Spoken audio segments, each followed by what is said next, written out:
നമ്മുടെ ബ്രോട്ടോടൈപ്പ് എന്ന് പറഞ്ഞ ചാനലിലെ നിഖിൽ സാർ നടത്തുന്ന ബ്രോ ക്യാമ്പ് എന്ന് പറഞ്ഞൊരു കോഡിംഗ് ക്യാമ്പിലേക്ക് ഞാൻ 2 ദിവസം മുമ്പ് ജോയിൻ ചെയ്തു. ഇന്ന് അതിൻ്റെ 3 ദിവസത്തെ വർക്ക്ഷോപ്പ്, ഫസ്റ്റ് സ്റ്റേജ് എന്ന് പറഞ്ഞാൽ 3 ദിവസത്തെ വർക്ക്ഷോപ്പാണ്. സോ 3 ദിവസത്തെ വർക്ക്ഷോപ്പ് കഴിഞ്ഞത് ഇപ്പോൾ വീട്ടിലോട്ട് വന്നിരിക്കുകയാണ്. സോ അവിടെയുള്ള എക്സ്പീരിയൻസ് എന്താണ് ഈ 3 ഡേയ്സിൽ നടന്ന സംഭവങ്ങൾ. ഓൾസോ ഈ 3 ഡേയ്സ് കഴിഞ്ഞ് ഇനി അങ്ങോട്ട് പോകുന്നത് ഒരു ചലഞ്ചായിട്ട് അക്സെപ്റ്റ് ചെയ്യാനുള്ള ഒരു മൈൻഡ് സെറ്റിലാണ് ഞാനിപ്പോൾ നിൽക്കുന്നത്. എന്ത് വന്നാലും സംഭവം ചെയ്യാം, മാക്സിമം എഫേർട്ട് ഇട്ട് ഈ സംഭവം ഒന്ന് ട്രൈ ചെയ്യാം എന്നുള്ള, ട്രൈ അല്ല മാക്സിമം എഫേർട്ട് ഇട്ട് ചെയ്യാം എന്നുള്ള രീതിയിലാണ് തോന്നുന്നത്. സോ ഇവിടെ എന്താണ് ഈ 3 ഡേയ്സിൽ കിട്ടുന്നത്, എന്താണ് ഈ വർക്ക്ഷോപ്പിൽ നമ്മൾ എന്തെങ്കിലും ചെയ്യാനുള്ളത്. സോ അതിനെ കുറച്ച് ബേസായിട്ട് വളരെ ബ്രീഫായിട്ട് ഒരു എക്സ്പ്ലനേഷൻ പറയണം. ആൻഡ് ഓൾസോ ഇതിൽ എൻ്റെ അനുഭവമായിരിക്കും പറയുന്നത്, എനിക്കുണ്ടായ എക്സ്പീരിയൻസ് ആയിരിക്കും പറയുന്നത്. പലർക്കും പലതായിരിക്കും.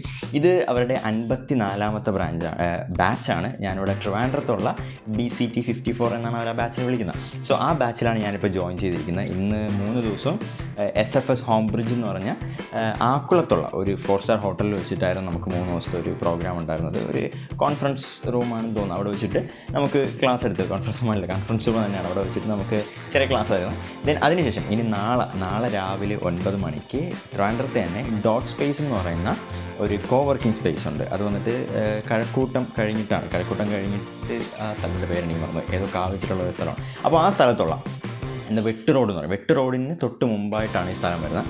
സോ അവിടെ ഡോട്ട് സ്പേസ് എന്ന് പറഞ്ഞൊരു കോവർക്കിംഗ് സ്പേസ് ഉണ്ട്. അവിടെ വെച്ചായിരിക്കും ഇനി ബാക്കിയുള്ള നമ്മുടെ ഇനി വരുന്ന അങ്ങോട്ടുള്ള ഫിമിഗേഷനും ഇത് ചെയ്തിട്ടുള്ളവർക്കൊക്കെ അറിയായിരിക്കും. 2 ആഴ്ച ഫിമിഗേഷൻ ഉണ്ടായിരിക്കും. ആ ഫിമിഗേഷൻ കഴിഞ്ഞിട്ടൊരു ഇൻ്റർവ്യൂ ഒക്കെ ഉണ്ട്. അതിൽ പാസ്സായാൽ മാത്രമേ അവിടെ ഇനി കണ്ടിന്യൂ ചെയ്യാനായിട്ട് പറ്റുള്ളൂ. സോ ഇനി അടുത്ത ഫിമിഗേഷൻ സ്റ്റേജിലേക്ക് പോകണം. അതല്ല ഇനി അവിടെയാണ്, നാളെ ഇനി അവിടെയാണ് പോകുന്നത്. സോ അവിടെയുള്ള കാര്യങ്ങളും ഷെയർ ചെയ്യുന്നതായിരിക്കും. സോ ഇത് ജസ്റ്റ് ഞാൻ ഇങ്ങനെ പോകുന്ന ഒരു ജേണി ആയിട്ട് സ്റ്റാർട്ട് ചെയ്തു. ആ ജേണി ഒന്ന് ഷെയർ ചെയ്യാമെന്ന് പറഞ്ഞ് മാത്രം ജസ്റ്റ് ഒന്ന് ഷെയർ ചെയ്യുന്നൊരു കാര്യമാണ്. സോ എന്തായിരുന്നു ഫസ്റ്റ് ഡേ? ആക്ച്വലി ഓണസ്റ്റ്ലി ഫ്രാങ്കായിട്ട് പറയുകയാണെങ്കിൽ എൻ്റെ മെയിൻ ഇതാണ്, ആദ്യത്തെ 2 ദിവസം ഫസ്റ്റ് 2 ഡേയ്സ് നല്ല കട്ട ബോറായിരുന്നു എനിക്ക് മാത്രമല്ല, കൂടെ ഇരുന്നവർക്ക് നല്ല ബോറായിട്ട് തോന്നിയിട്ടുണ്ടായത്. കാരണം ഒന്നുമില്ല, അവിടുത്തെ പ്രസൻറ്റേഷൻ രീതിയും നമ്മൾ ഇൻറ്ററാക്ഷനും വളരെ കുറച്ച് മോശമായിരുന്നു. കാരണം നിഖിൽ സാർ ഒന്നാമത്തെ കാര്യം ഇല്ലായിരുന്നു, ബാക്കിയുള്ളവരായിരുന്നു ചെയ്തിരുന്നത്. അത് കുറച്ചുകൂടെ എൻഗേജിങ് ആക്കായിരുന്നു. ആ ഒരു എൻഗേജ്മെൻറ്റ് ലെവൽ കുറവായിരുന്നു. അത് പ്രസൻറ്റേഷൻ്റെ മോശമാണെന്ന് പറയാം, നെഗറ്റീവായിട്ട് ആദ്യമേ പറയാം. എനിവേ ബട്ട് ഒരുപാട് നല്ല പോസിറ്റീവ്സ് ഉണ്ട്. പോസിറ്റീവ്സിലാണ് പോകുന്നത്. ആദ്യം നെഗറ്റീവ്സ് പറയുന്ന നമ്മൾ എല്ലാവർക്കും ഇഷ്ടം, അതുകൊണ്ടാണ് ഈ നെഗറ്റീവ്സ് ഇങ്ങനെ പറഞ്ഞു പോകുന്നത്. എനിവേ ഒരു നല്ല ബോറിംഗ് ആയിരുന്നു. കാരണം എന്താണെന്ന് വെച്ചാൽ ഇത് റെക്കോർഡ് വീഡിയോസാണ് നമുക്ക് ആദ്യം ഇനിഷ്യലി തരുന്നത്. റെക്കോർഡ് ചെയ്തിട്ടുള്ള വീഡിയോസ് വിമിയോ എന്ന് പറഞ്ഞൊരു പ്ലാറ്റ്ഫോമുണ്ട്, യൂട്യൂബ് പോലത്തെ ഒരു പ്ലാറ്റ്ഫോമാണ്. അപ്പോൾ അതിനകത്ത് അവരിട്ടിട്ട് നമുക്ക് അയച്ചു തരും. അതൊരു ഇതായിട്ടുള്ള പാസ്വേഡ് പ്രൊട്ടക്റ്റഡാണ്. അപ്പോൾ ആ സമയത്ത് നമ്മൾ പാസ്വേഡൊക്കെ തന്ന് അങ്ങനെയൊക്കെയാണ് ഇത് കാണുന്നത്. അപ്പോൾ ആ വീഡിയോസ് ഇരുന്ന് കാണാം. ഒന്നാമത്തെ കാര്യം, നിഖിൽ സാറിൻ്റെ വീഡിയോസ് കണ്ടിട്ടുള്ളവർക്ക് അറിയാൻ പറ്റും, വളരെ സ്ലോ ആയിട്ടാണ് പുള്ളിക്കാരൻ പറഞ്ഞു പോകുന്നത്. ആൻഡ് വളരെ സ്ലോ ആണ്, നല്ല ഇഴച്ചഴിച്ചാൽ പറഞ്ഞു പോകുന്നത്. എല്ലാവർക്കും മനസ്സിലാവുക എന്നൊരു തോട്ടിലാണ് പുള്ളിക്കാരത് ചെയ്യുന്നത്. എനിക്ക് നല്ല സ്ലോ ആയിട്ട് തോന്നിയുകൊണ്ട് തന്നെ ഞാൻ എന്ത് ചെയ്തു, വിമിയോയുടെ ആപ്പ് ഡൗൺലോഡ് ചെയ്തിട്ട് ഇതിനെ 2x സ്പീഡിലിട്ടാണ് കണ്ടത്. അപ്പോൾ അരമണിക്കൂർ വീഡിയോസൊക്കെ 15 മിനിറ്റിനകത്ത് കണ്ടു തീർക്കാം. കാരണം അതിൽ നമുക്ക് മനസ്സിലാക്കാൻ പറ്റും. പിന്നെ വേറൊരു കാര്യം എന്ന് വെച്ചാൽ, അങ്ങനെ ചെയ്തിട്ട് കുറേ നേരം അവിടെ വെയിറ്റ് ചെയ്ത് മിണ്ടാതിരിക്കേണ്ട ഒരു അവസ്ഥ ഉണ്ട്. അപ്പോൾ അങ്ങനെ വളരെ ബോറിംഗ് ആയിട്ട് തോന്നി. പെട്ടെന്ന് തന്നെ കണ്ടു കഴിഞ്ഞു. ഓരോരുത്തരും ഓരോ ടൈമിലാണ് കാണുന്നത്. അവിടുത്തെ വൈഫൈയുടെ സ്പീഡ് വലിയ ഇഷ്യൂസ് ഒന്നുമില്ല. ആദ്യത്തെ ദിവസം കുറച്ച് എന്തൊക്കെ ഇഷ്യൂസ് ഉണ്ട്, ബട്ട് അത് വലിയ ഇഷ്യൂ ആയില്ല. ഞാൻ പിന്നെ കുറേയൊക്കെ മൊബൈൽ ഡേറ്റ യൂസ് ചെയ്തത് ഫസ്റ്റ് ഡേ മാത്രം. സെക്കൻഡ് ഡേയ്സും ഇന്നുമൊക്കെ അവിടുത്തെ വൈഫൈ യൂസ് ചെയ്താലും വേറെ പ്രോബ്ലം ഒന്നും ഉണ്ടായിരുന്നില്ല, അതൊക്കെ കറക്റ്റായിട്ട് കിട്ടി. ബട്ട് ഇതൊരു ബോറിംഗ് ആയിരുന്നു. കാരണം അവിടെ വേറെ ആൾക്കാരായിട്ട് വലിയ ഇൻട്രാക്ഷൻ ഒന്നും ഇല്ല. നമ്മൾ ആദ്യമേ പോയതേ ഉള്ളൂ. അവിടുത്തെ ആൾക്കാരായിട്ടൊക്കെ ഒന്ന് മിങ്കിളായി വരുന്നേ ഉള്ളൂ, ഫ്രണ്ട്സിനെയൊക്കെ ക്രിയേറ്റ് ചെയ്ത് വരുന്നേ ഉള്ളൂ. അപ്പോൾ അങ്ങനെ ഒരു സ്റ്റേജിൽ വന്ന് ഒരു 10-50 പേര് വന്നിരിക്കുന്ന സ്ഥലത്ത് നമ്മൾ ഫോണിൽ നോക്കി നമ്മൾ ആ വീഡിയോസ് കണ്ടുകൊണ്ടിരിക്കും. അപ്പോൾ ആദ്യത്തെ 3 ദിവസം നമുക്ക് ലാപ്ടോപ്പ് കൊണ്ടുപോകേണ്ട ആവശ്യമില്ല. ജസ്റ്റ് ഒരു നോട്ട്ബുക്കും നമ്മുടെ ഫോണും മാത്രം, ഒരു ഹെഡ്സെറ്റും മാത്രം കൊണ്ടുപോയാൽ മതിയാവും. പക്ഷേ ഒരു പേനയും കൂടെ വേണം, കുറച്ച് കാര്യങ്ങൾ എഴുതേണ്ടതായിട്ട് വരും. അപ്പോൾ ഇവിടെ കുറേ പുസ്തകങ്ങൾ, സെൽഫ് ഹെൽപ്പ് ബുക്കുകളൊക്കെ വായിച്ചിട്ടുള്ള ഒരാളാണെന്നുണ്ടെങ്കിൽ നിങ്ങൾ ഓൾറെഡി വായിച്ച് അറിവുള്ള കുറേ ടോപ്പിക്കുകളായിരിക്കും അതിൽ പറയുന്നത്. ഇഫ് നിങ്ങൾ അങ്ങനെ ഒന്നും വായിച്ചിട്ടില്ല എന്നുണ്ടെങ്കിൽ ഇതിനകത്ത് ഒരുപാട് കാര്യങ്ങൾ പറയും. മോസ്റ്റ്ലി പലതും നമ്മുടെ മുഖത്തടിച്ചതുപോലെയാണ് പലതും പറയുന്നത്. പലർക്കും അത് അക്സെപ്റ്റ് ചെയ്യാനായിട്ട് പറ്റത്തില്ല. ഇതെന്താ ഇങ്ങനെ പറയുന്നത്, ഇങ്ങനെ അല്ലല്ലോ, ലൈക്ക് ഫിലോസഫിക്കലി ചിന്തിക്കുകയാണെങ്കിൽ ഇത് വേറെയല്ലേ, അങ്ങനെ നമുക്ക് തോന്നുന്ന രീതിയിലുള്ള പല കാര്യങ്ങളോടെ പറയും. ബട്ട് ശരിക്കും നിങ്ങൾ ലോജിക്കലി ഒന്ന് ചിന്തിച്ച് നോക്കിക്കഴിഞ്ഞാൽ അവർ പറയുന്ന ഓൾമോസ്റ്റ് എല്ലാം ശരിയായിട്ടുള്ള കാര്യം തന്നെയാണ് അവിടെ പറയുന്നത്. പക്ഷേ അത് ചിന്തിച്ചാൽ മാത്രമേ മനസ്സിലാകത്തുള്ളൂ. ജസ്റ്റ് കേൾക്കുകയാണെന്നുണ്ടെങ്കിൽ അത് കറക്റ്റ് മനസ്സിലാകത്തില്ല. ഒരു പക്ഷം പിടിച്ച് ചിന്തിക്കുകയാണെന്നുണ്ടെങ്കിലും മനസ്സിലാകത്തില്ല. പലപ്പോഴും അവർ പറയുന്നതിനോട് എതിർപ്പ് തോന്നാനുള്ള സാധ്യതയുണ്ട്. കാരണം അത്രയ്ക്ക് ഹാർഡ് ട്രൂത്ത് പച്ചയ്ക്ക് നമ്മുടെ മുഖത്ത് നോക്കി ഇങ്ങനെ പറയും. അതാണ് ആ വീഡിയോസിൽ വരുന്ന കാര്യങ്ങൾ. ഞാനിത് കണ്ടുകൊണ്ടിരുന്നപ്പോൾ എൻ്റെ മനസ്സിലിങ്ങനെ വന്ന ഓരോ കാര്യങ്ങൾ ഇങ്ങനെ പറയുമ്പോൾ ആദ്യത്തെ ടോപ്പിക്കൊക്കെ മണിയെക്കുറിച്ചായിരുന്നു. മണിയെക്കുറിച്ചിട്ട് പെർസെപ്ഷൻ ഈക്വൽസ് റിയാലിറ്റി, അതൊക്കെ 100K കോഡിങ് ചലഞ്ചിലൊക്കെ പുള്ളിക്കാരൻ പറഞ്ഞ കാര്യങ്ങളാണ്.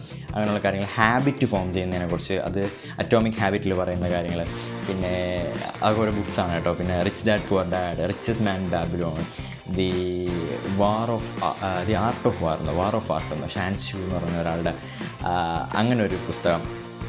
ഇതൊക്കെ സെൽഫ് ഹെൽപ്പിലൊക്കെ ഒരുപാട് ഫേമസ് ആയിട്ടുള്ള ബുക്സാണ്. പിന്നെ FU മണി, ഡാൻ ലോക്കിൻ്റെ. അപ്പോൾ ഇതിലൊക്കെ പറഞ്ഞിട്ടുള്ള പല കോൺസെപ്റ്റുകളും ഇവർ ഈ വീഡിയോസിലൂടെ നമുക്ക് പറഞ്ഞു തരുന്നു. അപ്പോൾ ഇത്രയും ബുക്ക് വായിക്കുന്നതിന് പകരം നിങ്ങൾ ഈ 3 ദിവസത്തെ ഇത് അറ്റൻഡ് ചെയ്ത് കഴിഞ്ഞാൽ ഒരു 10-20ഓളം self help book, top selling self help book വായിക്കുന്നതിന് തുല്യമായിട്ടുള്ള ക്ലാസ്സസ് ആയിരിക്കും ഇവിടെ കിട്ടുന്നത്. പിന്നെ അവിടെ ഉണ്ടായിരുന്നത് സാധാരണഗതിയിൽ നിഖിൽ സാർ വന്നാണ് ക്ലാസ് എടുക്കുന്നതെന്ന് പറഞ്ഞു. ഇപ്പോൾ ഒരുപാട് ബാച്ച് സ്റ്റാർട്ട് ചെയ്യുന്നുണ്ട്, സാറിന് അവൈലബിൾ ഇല്ലാതെ. അപ്പോൾ നമുക്ക് ഇന്നൊരു ദിവസം, ഇന്നും ഉച്ചയ്ക്ക് ശേഷം മാത്രമേ സാറിനെ കിട്ടിയുള്ളൂ, സാറിനെ നേരിട്ട് കണ്ട് ക്ലാസ്സിലിരിക്കാൻ പറ്റുള്ളൂ. ബട്ട് ഇന്ന് ഗംഭീരമായിരുന്നു. സാറെന്ന് വെച്ചാൽ പൊളി വൈബാണ് ശരിക്കും പറയാം. നമ്മൾ ഇന്നലെ മണിയാന്നൊക്കെ 5:30 ആയെങ്കിൽ പോകാമല്ലോ, പെട്ടെന്ന് തീർന്നെങ്കിൽ മതി എന്ന് പറഞ്ഞത്. ബട്ട് ഇന്ന് എനിക്ക് പേഴ്സണലി അവിടെ നിന്ന് ഇറങ്ങി പോകാൻ തോന്നിയില്ല. അത്രയ്ക്ക് ഇൻട്രസ്റ്റിംഗ് ആയിട്ടാണ് ക്ലാസ് പോയിക്കൊണ്ടിരുന്നത്. അത്രയ്ക്ക് നല്ല രസമായിട്ട് നമ്മളടുത്തൊക്കെ മിങ്കിൾ ചെയ്ത് നമ്മളടുത്തൊക്കെ സംസാരിച്ച് കളിയടിച്ചും ലൈക്ക് ആ ഒരു എന്താ പറയുക, ഒരു നല്ല രസമുള്ള ഒരു ഇതായിട്ട് ഇന്നത്തെ ക്ലാസ് നന്നായിട്ട് പോയിട്ടുണ്ടായിരുന്നു. അപ്പോൾ ഇങ്ങനെയുള്ള കാര്യങ്ങളൊക്കെ ആയിരിക്കും നമ്മുടെ ഈ ഒരു വർക്ക്ഷോപ്പിൽ 3 ദിവസമായിട്ട് കിട്ടുന്നത്. ഇത് ഏതാണ്ട് 20 പാർട്ട് വരുന്ന മൊഡ്യൂൾസായിട്ടാണ്, കുറേ മൊഡ്യൂൾസായിട്ടാണ് പറയുന്നത്. ഇനീഷ്യലി മണിയെക്കുറിച്ചും, നോർമലായി മണിയെക്കുറിച്ച്, മണി ഏറ്റവും അത്യാവശ്യമുള്ള കാര്യമാണെങ്കിലും പലരും മണിയെക്കുറിച്ച് സംസാരിക്കത്തില്ല. മണിയെക്കുറിച്ച് ഈ വീടുകളിൽ പോലും അതിനെക്കുറിച്ചുള്ള ഡിസ്കഷൻസ് കാര്യങ്ങൾ നടത്താറില്ല. എത്ര മണി വേണമെന്ന് നമുക്കറിയത്തില്ല, അല്ലെ? ആരുടെങ്കിലും ഇപ്പോൾ നിങ്ങൾക്ക് എത്ര കാശ് വേണമെന്ന് വെച്ച് കഴിഞ്ഞാൽ എത്ര വേണമെങ്കിൽ കിട്ടിയാൽ എനിക്ക് അത്രയും നല്ലതല്ലേ എന്നൊക്കെ പറയാം. അപ്പോൾ ഇങ്ങനെയുള്ള കുറേ കോൺസെപ്റ്റുകളെ മാറ്റിയിട്ട് നമ്മളിനി എങ്ങനെ ചിന്തിക്കണം, എങ്ങനെ മണിയെക്കുറിച്ച് ചിന്തിക്കണം, എങ്ങനെ നമ്മളെക്കുറിച്ച് ചിന്തിക്കണം, എങ്ങനെ നമ്മുടെ കരിയറിനെ കുറിച്ച് ചിന്തിക്കണം, എങ്ങനെ നമ്മുടെ നെറ്റ്വർക്കിനെ കുറിച്ച് ചിന്തിക്കണം, എങ്ങനെ നമ്മളെ മൊത്തത്തിലെ ലൈഫ് സ്റ്റൈലിനെ കുറിച്ച് ചിന്തിക്കണം, നമ്മൾ എങ്ങനെ ആകണം, നമ്മുടെ ഗോൾ എങ്ങനെയായിരിക്കണം, നമ്മുടെ ഹാബിറ്റ് എങ്ങനെ ആയിരിക്കണം, മൊത്തം കംപ്ലീറ്റ് കാര്യങ്ങളും ഇതിനകത്ത് നല്ല അടിപൊളിയായിട്ട് പറയുന്നുണ്ട്. പിന്നെ ആ ഒരു ക്ലാസ്സിൻ്റെ പ്രസൻറ്റേഷൻ രീതിയിലുള്ള ഒരു ബോറിംഗ് മാത്രമാണ് 2 ദിവസം ഉണ്ടാകുന്നത്. ബട്ട് ഇറ്റ്സ് ഓക്കെ, നമുക്കത് ചെയ്യാം. നമുക്ക് ഇന്നത്തെ ഈ ഒരു അരമണിക്കൂറിൽ തന്നെ, ഇന്നത്തെ ഉച്ചയ്ക്ക് ശേഷമുള്ള ഒരു സെഷനിൽ തന്നെ ബാക്കി 2 ദിവസത്തെ ബോറിങ്ങും പോയി കിട്ടി. ആ രീതിയിലോട്ട് മാറിയിട്ടുണ്ട്. അത്ര അടിപൊളിയായിട്ടാണ് സംഭവം നടന്നത്. ആൻഡ് ഇന്ന് ലാസ്റ്റത്തെ ഒരു സംഭവം ഉണ്ടായിരുന്നു, എനിക്കിപ്പോഴും മനസ്സിൽ കിടക്കുന്ന ഒരു സാധനം. ലാസ്റ്റ് നമ്മൾ വരുന്നതിന് മുമ്പായിട്ട് കുറച്ച് കാര്യം പറഞ്ഞു. നമുക്കൊരു ബാക്കപ്പ് പ്ലാന് ഇല്ലാതിരിക്കുന്ന എപ്പോഴും നല്ലതാണ്. ഇത് ഞാൻ മുമ്പ് ഒരുപാട് പറയും, ഞാൻ എൻ്റെ ക്ലാസ്സൊക്കെ എടുക്കുന്ന സമയത്ത് എൻ്റെ സ്റ്റുഡൻസിനൊക്കെ ഞാൻ പറയുന്ന ഒരു കാര്യമാണ്, പ്ലാൻ ബി ഒരിക്കലും നല്ലതല്ല. നമ്മൾ കല്യാണം കഴിക്കാനായിട്ട് പോകുമ്പോഴേക്കും വേറൊരു പെങ്കുച്ചിനെ കണ്ടു വെച്ചിട്ടല്ലല്ലോ, ഇത് ഫെയിലായാൽ അത് നോക്കാം എന്ന് പറഞ്ഞിട്ടല്ലല്ലോ നമ്മൾ പോകുന്നത്. സോ പ്ലാൻ ബി ഒരിക്കലും നല്ലതല്ല. പ്ലാൻ എ എത്രത്തോളം സക്സസ് ആക്കാൻ പറ്റുമോ അത്രയും സക്സസ് ആക്കണമെന്നുണ്ടെങ്കിൽ നമുക്കൊരു പ്ലാൻ ബി ഉണ്ടാവാൻ പാടില്ല. നമ്മൾ എന്ത് ചെയ്യാനായിട്ട് പോകണമെങ്കിലും അതിൽ 100% ഡെഡിക്കേഷൻ ഇടുക എന്നൊരു കാര്യമായിരുന്നു ഉണ്ടായിരുന്നത്. മറ്റേ ആർട്ട് ഓഫ് വാറിലൊക്കെ പറയുന്ന കോൺസെപ്റ്റാണ്, അതും ഇതിൽ പറഞ്ഞിട്ടുണ്ടായിരുന്നു. ആൻഡ് വേറൊരു കാര്യം, നമ്മൾ ഇനിഷ്യേറ്റീവ് എടുക്കുക. നമ്മളൊരു കാര്യം ചെയ്യാനായിട്ട് പോകുമ്പോഴേക്കും നമ്മൾ കുറച്ച് പേരെടുത്ത് പറയുകയാണെന്ന്. പലരും ഇങ്ങനെ പറയില്ല, അവരെന്തെങ്കിലും അസൂയ വിചാരിക്കുമോ, എനിക്ക് നല്ലത് വരുന്നു പറഞ്ഞിട്ട് അവരെന്തെങ്കിലും വിചാരിക്കും. അങ്ങനെയുള്ള കുറേ ചിന്തകളൊക്കെ ഉണ്ട്. ഈവൻ ഞാൻ എൻ്റെ പാരൻസോട് സംസാരിക്കുമ്പോൾ പോലും അങ്ങനെ ഉണ്ടാവാറുണ്ട്. ഇതൊന്നും ആരുടെ അടുത്ത് പറയണ്ട, അയ്യോ ഇങ്ങനെയൊന്നും പറയണ്ട, നീ പഠിക്കാൻ പോകുന്ന ആരുടെ പറയേണ്ടത്. ബട്ട് ഞാൻ ആക്ച്വലി ഇനീഷ്യലി ചെയ്തതെന്ന് വെച്ചാൽ, എനിക്ക് ബ്രോക്കാമ്പിൽ സെലക്ഷൻ കിട്ടിയപ്പോഴും ഞാൻ ആദ്യം എടുത്ത് സ്റ്റോറി ഇട്ടു. എക്സൈറ്റഡ് ആണ്, അതുപോലെ ടെൻഷൻ ഉണ്ടെന്ന് ഒരു സ്റ്റോറി ഇട്ടായിരുന്നു. അതിനുശേഷം കയറുന്ന ദിവസം ഫസ്റ്റ് ഡേ എനിക്ക് പരിചയമുള്ള, ഞാനുമായിട്ട് നല്ല അടുപ്പമുള്ള ആൾക്കാരെല്ലാം കോൺടാക്ട് ചെയ്തു, മെസ്സേജ് അയച്ചു, ഞാൻ ഇങ്ങനെ പഠിക്കാനായിട്ട് പോവുകയാണ്, ഇന്ന് ക്ലാസ്സിൽ കയറുന്നു. എൻ്റെ ഫാമിലിയിലെ ആൾക്കാരെയൊക്കെ പോയി കണ്ടു, തലേ ദിവസം പോയി കണ്ടിട്ട് നാളെ മുതൽ പഠിക്കാൻ കയറുകയാണ്, ഇതണക്കാണ് സംഭവം, ഇതിലേക്ക് കയറുന്നുണ്ട്. കുറേ പേരൊക്കെ വിഷ് ചെയ്ത് വിട്ടു, ഓക്കെ കൊള്ളാമെന്നൊക്കെ പറഞ്ഞു. ബട്ട് കുറച്ച് പേരൊക്കെ അത് കൊള്ളാമോ നല്ലതാണോ എന്നുള്ള ഡൗട്ടിലൊക്കെ ചോദിച്ചു. ഒന്നാമത്തെ കാര്യം എന്താണെന്ന് വെച്ചാൽ, നമ്മൾ ഇത്രയും ആൾക്കാരുടെ അടുത്ത് പോയി പറയുമ്പോഴേക്കും ഇവിടുത്തെ ഒരു പ്രശ്നം, നമ്മൾ ഓൺലൈനും ഇതൊക്കെ കൂടെ മിക്സ് ചെയ്തിട്ടാണ് നമുക്ക് ഈ ബ്രോക്യാമ്പ് കിട്ടുന്നത്. നമ്മൾ ഈ ഓൺലൈൻ കോഴ്സുകൾ ഞാൻ ഇഷ്ടംപോലെ യുഡമിയിലൊക്കെ എടുത്തിട്ടുണ്ട്. അതിലും പലതും ഞാൻ കംപ്ലീറ്റ് ആക്കിയിട്ടില്ല. ഒന്നോ രണ്ടോ എന്തൊക്കെ ഞാൻ കംപ്ലീറ്റ് ആക്കിയിട്ടുള്ളൂ. പിന്നെ അല്ലാതെയൊക്കെ ഒരുപാട് ഓൺലൈൻ കോഴ്സുകൾ എടുത്തിട്ടുണ്ടെന്നും കംപ്ലീറ്റ് ആക്കാറില്ല. നമ്മൾ നോർമലി അങ്ങനെയാണ്, നമ്മൾ ആരും അറിയുന്നില്ല. ഞാൻ കോഴ്സ് എടുത്തിട്ടുണ്ടെങ്കിൽ വീട്ടുകാർക്കോ നാട്ടുകാർക്കോ ആർക്കും തന്നെ അറിയത്തില്ല അങ്ങനത്തെ കോഴ്സുകളൊക്കെ ഞാൻ എടുത്തിട്ടുണ്ടെന്ന്. അപ്പോൾ ആ ഒരു പ്രശ്നം മാറ്റാനായിട്ട്, ഒരു പിയർ പ്രഷർ ഉണ്ടാക്കാനായിട്ട്, എന്താണ് നീ ക്ലാസ്സിന് പോകുന്നില്ലേ, നീ ക്ലാസ്സിൽ എന്തായി എന്നുള്ള ചോദ്യങ്ങൾ ചോദിക്കുമ്പോഴേക്കും നമ്മളത് വരാതിരിക്കാനായിട്ട് മാക്സിമം ട്രൈ ചെയ്യും. സോ അതുകൊണ്ട് തന്നെ ഞാൻ ആദ്യമേ ഈ ഒരു കാര്യം ചെയ്തിട്ട് പോയി. അവിടെ പോയപ്പോഴേക്കും അവർ ഇങ്ങോട്ട് ചോദിച്ചു, നിങ്ങൾ ആരെങ്കിലും അങ്ങനെയൊക്കെ ചെയ്തിട്ടുണ്ടോയെന്ന്. അത് നല്ല കാര്യമാണ്. സോ അതിനും കൂടെ വേണ്ടിയാണ് ഞാൻ ഈ ഒരു വീഡിയോ ചെയ്തിരുന്നത്. അടുത്ത നെക്സ്റ്റ് 2 weeks അവിടെ പോയപ്പോഴേക്കും നല്ല ടഫായിട്ടുള്ള സംഭവം. ഇതിന് മുമ്പുള്ള ബാച്ചുമായിട്ട് ചെറുതായിട്ട് നമ്മളൊന്ന് കോൺടാക്ട് ചെയ്തു.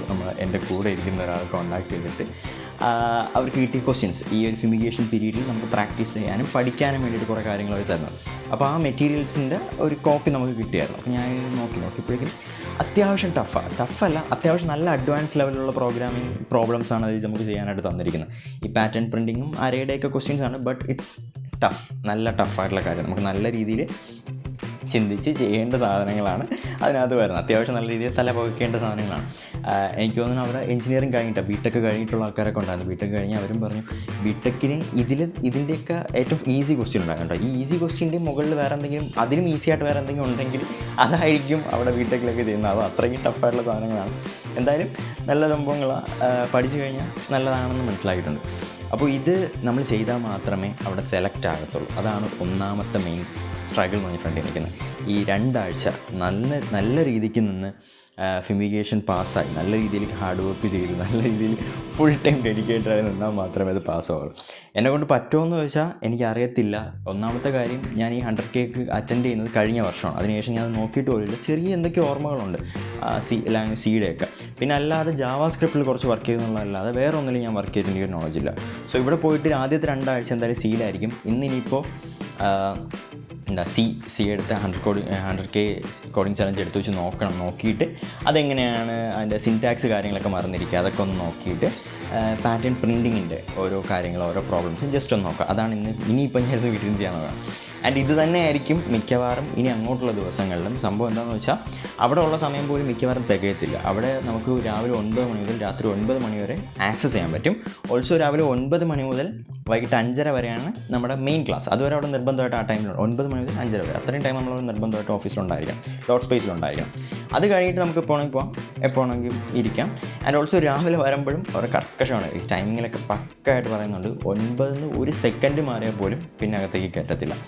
അത് സ്ട്രോങ് ആയിട്ട് പറഞ്ഞിരിക്കുകയാണ്. അത് മാത്രമല്ല, നമ്മുടെ ഭാഗത്ത് എന്തെങ്കിലും വീഴ്ചകളുണ്ടെന്നുണ്ടെങ്കിലും ടെർമിനേറ്റ് ചെയ്യും. അവിടെ ഒരു വിട്ടുവീഴ്ചയില്ല, ഒരു കാര്യങ്ങളുമില്ല, ജസ്റ്റ് ടെർമിനേറ്റ്. പിന്നെ നമുക്കുള്ള ഓപ്ഷൻ എന്താണെന്ന് വെച്ചാൽ ഒന്നുകൂടെ അപ്ലൈ ചെയ്ത് അടുത്ത ബാച്ചിൽ ഒന്നുകൂടെ കയറാം എന്നുള്ളൊരു ഓപ്ഷനാണ് നമുക്കവിടെ ഉള്ളത്. ആൻഡ് അത് വളരെ മൊണ്ടി ഏർപ്പാടാണ്. പലരും അതിന് ട്രൈ ചെയ്തില്ല, അതോടെ കളഞ്ഞിട്ട് പോകാനായിരിക്കും മെജോറിറ്റി സാധ്യതയുള്ളത്. സോ ആദ്യത്തെ ഇതിൽ തന്നെ അന്ന് ഫ്യൂമിഗേഷൻ പാസ്സാവുക എന്നതാണ് ഇപ്പോഴത്തെ എൻ്റെ ഒരു ലക്ഷ്യമായിട്ടിരിക്കുന്നത്. ആൻഡ് ഫ്യൂമിഗേഷൻ പാസ്സാവുക ആൻഡ് ദെൻ അടുത്തതിലോട്ട് കയറാം. ഇനിയിപ്പോൾ 1 വീക്ക് കഴിഞ്ഞിട്ട് നമ്മുടെ ഫ്യൂമിഗേഷൻ്റെ ഒരു മോക്ക് ഇൻ്റർവ്യൂ ഉണ്ട്. ഈ 1 വീക്കിനകത്ത് എങ്ങനെയായിരിക്കും എന്നുള്ള ചെറിയ ക്വസ്റ്റ്യൻസും സംഭവങ്ങളൊക്കെ ഉണ്ടായിരിക്കും. അതെന്തായാലും അറ്റൻഡ് ചെയ്തിട്ട് ബാക്കി കാര്യങ്ങൾ പറയാം. ആൻഡ് ഇവിടെ പോയപ്പോഴേക്കും ആക്ച്വലി ഒരുപാട് ആൾക്കാരെ പരിചയപ്പെടും. ഞാൻ ആദ്യം പോയ സമയത്ത് എനിക്കൊരു ടെൻഷനും പേടിയൊക്കെ ഉണ്ടായിരുന്നു. ഞാനായിരിക്കുമോ ഏറ്റവും ഇളയ ആൾ? കാരണം +2 കഴിഞ്ഞിട്ട് 2 വർഷം കഴിഞ്ഞു, കുറേ സ്റ്റാർട്ടപ്പ് എന്നൊക്കെ പറഞ്ഞ് നടന്നു. അതിനുശേഷം വേറെ ഒന്നും പഠിച്ചിട്ടൊന്നുമില്ല, ഡിഗ്രിയോ അങ്ങനെയൊന്നുമില്ല. അപ്പോൾ ഞാനായിരിക്കുമോ ചെറിയ ആളെന്നൊക്കെ വിചാരിച്ച് ഒരു ചെറിയ ടെൻഷനൊക്കെ ഉണ്ടായിരുന്നു. അവിടെ പോയപ്പോഴേക്കും അല്ല, എന്നെ +2 കഴിഞ്ഞിട്ട് വന്ന വേറെ 3 പേരും കൂടെ ഉണ്ട്. പിന്നെ എന്നാലും പ്രായം കുറഞ്ഞ ആൾക്കാരോടുണ്ട്. പിന്നെ പ്രായമുള്ള ആൾക്കാരുണ്ട്, 30 വയസ്സ് കഴിഞ്ഞ ആൾക്കാരും കല്യാണം കഴിഞ്ഞ ആൾക്കാർ ഒരാൾ വരെ ഉണ്ടായിരുന്നു. And she was amazing. Actually അവിടെ നമ്മുടെ ഇത് ഫുൾ തകർത്തത് പുള്ളിക്കാരനാണെന്ന് വേണമെങ്കിൽ പറയാം. ഞാൻ ആളുടെ പേര് മറന്നു, നാളെ എന്തായാലും പോയിട്ട് അത് ചോദിക്കാം. അപ്പോൾ പുള്ളിക്കാരൻ്റെ ഇതും നല്ല രസമായിരുന്നു. അതും അതൊക്കെ ഒന്ന് അറ്റൻഡ് ആയിട്ടെന്ന് ഇന്ന് നെറ്റ്വർക്കൊക്കെ ചെയ്യണം. എല്ലാവരും ഒന്ന് പരിചയപ്പെടാൻ പറ്റില്ല. ഒന്നാമത്തെ കാര്യം, എനിക്ക് പേര് മറക്കുന്ന ഒരു സ്വഭാവമാണ്. പെട്ടെന്ന് പേര് മറന്നു, അതുപോലെ പെട്ടെന്ന് കണക്ട് ചെയ്യാനായിട്ട് കുറച്ച് ബുദ്ധിമുട്ടുണ്ട്. അപ്പോൾ ഇനി അടുത്ത 14 ദിവസത്തിനുള്ളിൽ ഈ പരിചയപ്പെടണം, എല്ലാവരും ഒന്ന് പരിചയപ്പെടാം. അറ്റ്ലീസ്റ്റ് പേരൊക്കെ എങ്കിലും ഒന്ന് മനസ്സിലാക്കി എടുക്കണമെന്നുണ്ട്. ഇനി അടുത്ത അതാണ്. ആൻഡ് ദെൻ അത് കഴിഞ്ഞിട്ട് പിന്നെ 6 മാസം അവിടെ കാണുമല്ലോ. 6 മാസത്തിനകത്ത് പിന്നെ നല്ല ഫ്രണ്ട്ഷിപ്സൊക്കെ മേക്കാം. പിന്നെ കുറച്ച് ഗേൾസായിട്ട് കുറച്ച് പേരെ ഉണ്ടായിരുന്നുള്ളൂ. ഒരു 10 പേരുണ്ടെന്ന് തോന്നുന്നു. അത്രേ ഗേൾസായിട്ട്, ബാക്കിയെല്ലാം ബോയ്സായിരുന്നു. ആദ്യം എല്ലാം ചേച്ചിമാരായിരിക്കും. ഇന്ന് പക്ഷേ 2-3 പേരുടെ അടുത്ത് സംസാരിച്ചപ്പോഴത്തേക്കും എൻ്റെ ആൾക്കാരും മൂത്ത ആൾക്കാരും എല്ലാവരും ഉണ്ട്. അപ്പോൾ അങ്ങനെ മനസ്സിലായിട്ടുണ്ട്. Anyway it's amazing. ഇനി അങ്ങോട്ട് ഫ്യൂമിഗേഷൻ്റെ ടൈമാണ്. ഫുൾ ടൈം കോഡിങ്ങിലായിട്ടിരിക്കണം. ഞാൻ സ്റ്റാർട്ടപ്പിൽ നിന്നപ്പോൾ ഞാൻ എങ്ങനെയാണോ എൻ്റെ ടൈം ഇൻവെസ്റ്റ് ചെയ്തത്, അതുപോലെ തന്നെ ഇതിലും ഇനി കണ്ടിന്യൂസ് ആയിട്ട് ഇൻവെസ്റ്റ് ചെയ്യണമെന്നാണ് ഞാൻ ആഗ്രഹിക്കുന്നത്. അതുപോലെ തന്നെ കംപ്ലീറ്റ്ലി എമേഴ്സ്ഡ് ആയിട്ട് ഫുൾ കോൺസെൻട്രേഷൻ കൊടുത്തുകൊണ്ട് 24/7 ജീവിക്കാൻ പറ്റാൻ ട്രൈ നോക്കാനാണ് ഞാൻ നോക്കുന്നത്. കാരണം എനിക്കിതിനകത്ത് ഒരുപാട് സ്കിൽസോ നോളജോ കാര്യങ്ങളോ ഒന്നും ഇല്ല. ഇത് ഡെവലപ്പ് ചെയ്യാനാണ് ഞാൻ ഇപ്പോൾ വന്നിരിക്കുന്നത്. അപ്പോൾ അതിനനുസരിച്ചുള്ള ഹാർഡ് വർക്കും എഫേർട്ടും ഞാൻ ഇട്ടാൽ മാത്രമേ പറ്റുള്ളൂ. ആ ഒരു ബോധമാണ് ഇന്നത്തെ ഈ 3 ദിവസം കൊണ്ട് ഉണ്ടാക്കിയെടുക്കാനായിട്ട് പറ്റില്ല. കാരണം ഞാനിതിൽ നല്ല രീതിയിൽ കഷ്ടപ്പെട്ടാൽ മാത്രമേ കാര്യമുള്ളൂ, എങ്കിലേ എടുക്കാൻ പറ്റുള്ളൂ. കാരണം ഒരു വർഷത്തെ ഒരു എക്സ്പീരിയൻസ് ആയിരിക്കും ഈ ഒരു 6 മാസം കൊണ്ട് ബിൽഡ് ചെയ്യാനായിട്ട് പോകുന്നത്. അത്രയ്ക്കും ഹെവി ടാസ്കുകളായിരിക്കും, അത്രയ്ക്കും ഹെവി ഇതായിരിക്കും, അത്രയ്ക്കും റിസ്കി ആയിട്ടുള്ള കാര്യമായിരിക്കും. എല്ലാവർക്കും പറ്റുന്നതല്ല, ആദ്യമേ പറയുന്നുണ്ട്, എല്ലാവർക്കും പറ്റുന്നതല്ല. ഏറ്റവും അവസാനം പറയുന്നത് എല്ലാവർക്കും പറ്റുന്നതല്ല. നിങ്ങൾക്ക് വേറെ എന്തെങ്കിലും പ്ലാൻ ഉണ്ട്, ജസ്റ്റ് ഒന്ന് ട്രൈ ചെയ്യാനാണ് വന്നത്, നിങ്ങൾ ഉടനെ സ്റ്റോപ്പ് ചെയ്തിട്ട് പോകാം, നിങ്ങൾക്ക് ഇവിടെ നിൽക്കേണ്ട ഒരു കാര്യമില്ല. അത് ആദ്യമേ അവർ പറയുന്നുണ്ട്, നിങ്ങളെ ക്യാഷ് നമ്മൾ തിരിച്ചു തരാം, നിങ്ങൾ വയ്ക്കുമോ എന്നാണ് അവർ പറയുന്നത്. അപ്പോൾ കംപ്ലീറ്റ്ലി ഇൻവോൾവ് ആയിട്ട് കംപ്ലീറ്റ്ലി എമേർജായി ഇതിനകത്ത് കംപ്ലീറ്റ് ഫോക്കസ് കൊടുത്ത് നിൽക്കാൻ പറ്റുന്നവർ മാത്രം നിന്നാവും പറയുന്നുണ്ട്. സോ ആ ഒരു ഫോക്കസ് കൊടുക്കാം. അത് കൊടുക്കാൻ പോവാണ് എന്ന് ഞാൻ എന്നോട് തന്നെ പറയുന്നതാണ് ഈ ഒരു വീഡിയോ എടുക്കുന്നത്. കാരണം നമ്മൾ ചുമ്മാ ജസ്റ്റ് മനസ്സിൽ വിചാരിച്ചുകൊണ്ടിരിക്കുമ്പോഴേക്കും പലപ്പോഴും നമ്മൾ ചെയ്യത്തില്ല. ബട്ട് ഇത് 4-5 പേരെടുത്ത് പറഞ്ഞിട്ട് ഞാനിത് ചെയ്യും എന്ന് നമ്മൾ പറയുമ്പോഴത്തേക്കും അവരുടെ ചോദ്യങ്ങൾ വരും എന്നൊരു പ്രതീക്ഷയിൽ നമ്മൾ കൂടുതൽ എഫേർട്ട് ഇടും. പുള്ളിക്കാരൻ ലാസ്റ്റ് നമ്മൾ നിഖിൽ കിൽവായിൽ എന്ന് പറയുന്ന പുള്ളിക്കാരൻ നിഖിൽ സാറ് ലാസ്റ്റ് പറഞ്ഞിട്ടുണ്ടായിരുന്നു, നിങ്ങൾ ഹാർഡ് വർക്ക് ചെയ്യാനായിട്ട് എല്ലാവരെ കൊണ്ടും പറ്റും, പക്ഷെ പലരും അതിന് എഫേർട്ട് ഇടത്തില്ല.